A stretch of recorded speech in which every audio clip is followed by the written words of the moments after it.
morning, good afternoon, good evening po sa inyong lahat. Saan mang sulok ng mundo kayo naroroon. Kumusta po? Cora Melendres ng Cora Melendres Vlog. Narito po uli ako. Napapansin po ninyo na nakamask pa ako kasi naka-isolate pa ako.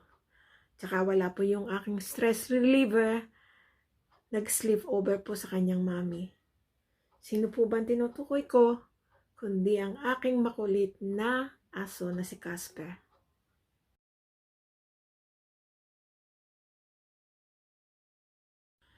Narito po uli ako kasi po gusto kong i-share sa inyo yung mga nangyari sa akin kanina na sa palagay ko po ay dapat malaman ng lahat. Ganito po yung nagumpisa. Nung pong isang araw, nung i-open ko po yung Facebook ko, nakita ko po yung dati kong teacher nung high school na merong friends request. So, nag-isip ako, sabi ko, parang friend ko na ito nung pa eh. Pero, sige na nga, baka nagkamali lang ako. So, inaccept ko yung kanyang friends request. Tapos kanina po, naka-receive ako ng message sa kanya. Ang sabi po niya, "Hello Cora, how are you doing?"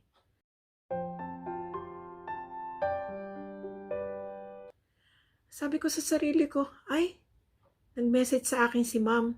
Makaka ako nakita niya yung last video ko na naka-quarantine ako dahil sa COVID-19. Then sabi ko, okay po Ma'am Lydia, kumusta po kayo?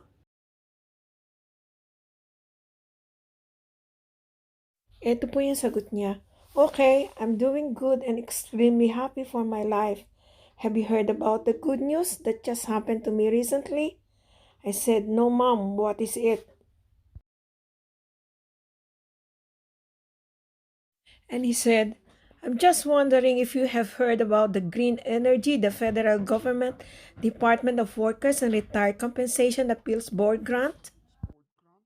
At this stage po, wala po akong ka-idea na I'm talking to different person, kaya ito po yung sagot ko. Sorry ma'am, I'm not familiar anymore to the Philippine laws, but I'm interested to know. So medyo po mahaba yung sagot niya. So in other words, the government is helping the probably senior citizen, the disabled, those who are buying houses to have their own business, and they will grant $100,000 and you don't have to pay it back. And sabi rin po niya that I can also apply. Medyo nagduda na po ako kasi parang napanood ko na to sa isang video ni Pleasant Green. At saka nagtataka ako. Wala naman sa US yung teacher ko. Alam ko nakabase siya sa Pilipinas. Kaya medyo red flag. So I decided to play along para malaman ko kung ano talaga yung kanilang modus. And then I asked how to apply. And then he sent me this number of the claiming agent and tell her that I'm interested to apply and do it now before it's too late. Dito, I'm still playing along kaya tinanong ko siya kung saan siya nakabase. And you will notice hindi niya ako in-answer straight away. Basahin po niyo to. You will notice that instead of answering me kung saan siya nakabase, she is really pushing me to apply.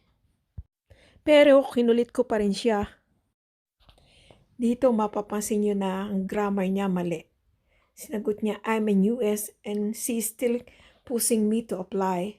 Pero kinulit ko pa rin siya. Tingnan niyo po ang sagot niya.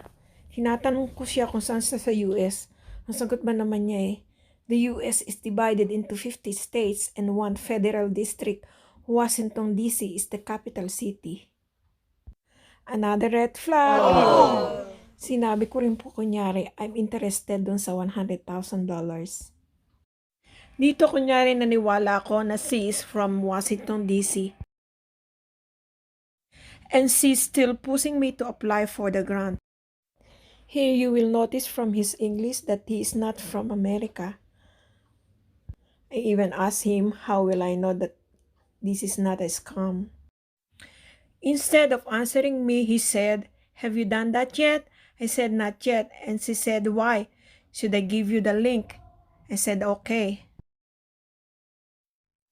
And then she sent me the link with a photo of the claim agent. He said that this is the agent link and click on it. To check kung ito nga si Agent Snooder, I hope I pronounced the surname right. Ito po ang ginawa ko. Ginamit ko po yung reverse image search at in-upload ko po yung photo na isinend niya sa akin and look what I found.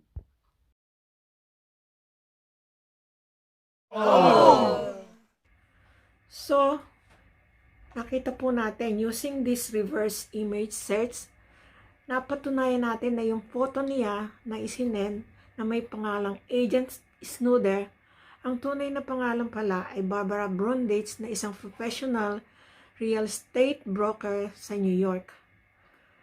So, dito po nag-stop na ako. Hindi ko kinlik yung link na ibinigay sa akin, baka makuha pa niya yung aking mga personal details.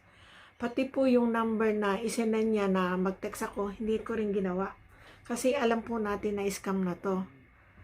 Kaya, paano ba po natin maiiwasan to? Panoorin po natin to. Morning, Val. What are the most common techniques these scammers are using?